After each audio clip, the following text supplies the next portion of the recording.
హైదరాబాద్ రామగుండం రాజీవ్ రహదారిపై భారీ elevated corridor నిర్మాణానికి సీఎం రేవంత్ రెడ్డి శంకుస్థాపన చేశారు. అల్వాల్ టిమ్స్ సమీపంలో ఏర్పాటు చేసిన కార్యక్రమంలో ఆయన భూమి పూజ చేశారు.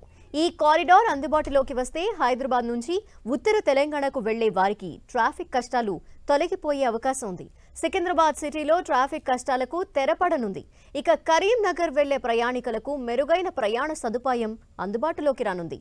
11.3 కిలోమీటర్ల పొడవు 6 లైన్లతో ఈ భారీ ఎలివేటెడ్ కారిడార్ను నిర్మించనున్నారు. పారడైజ్ జంక్షన్ నుంచి శామీర్పేట వరకు ఈ కారిడార్ని నిర్మించనున్నారు. మొన్న ఆయన కేటీఆర్ గారు చెప్తున్నారు, మా కృషి పాలించింది రేవంత్ రెడ్డి సాధించిండని.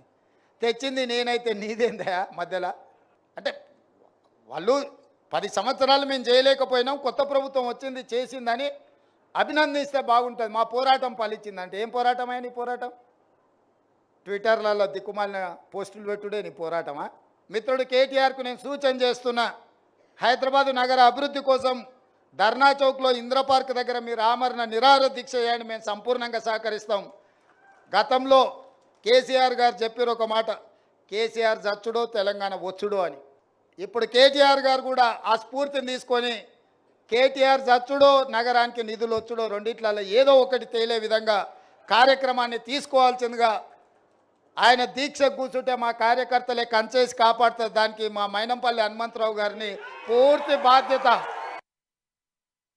కుత్బుల్లాపూర్ మేడ్చల్ ప్రాంతాలతో పాటు మెదక్ జిల్లా, కరీంనగర్ జిల్లా, ఆదిలాబాద్ జిల్లాలో మంచిర్యాల ప్రాంతానికి ఎంతో ఇబ్బందికరంగా గంటల కొద్దీ ట్రాఫిక్ జామ్లలో ఉక్కిరి బిక్కిరైతుంటే రాష్ట్ర కేంద్ర ప్రభుత్వాల మధ్యలో సత్సంబంధాలతో సమస్యను పరిష్కరించుకోకుండా గత ప్రభుత్వం ప్రజల యొక్క అవసరాన్ని కూడా మర్చిపోయి కేంద్రంతో గిల్లి కజ్జాలు పెట్టుకొని ఈ ప్రాజెక్టును పక్కన పడేసింది.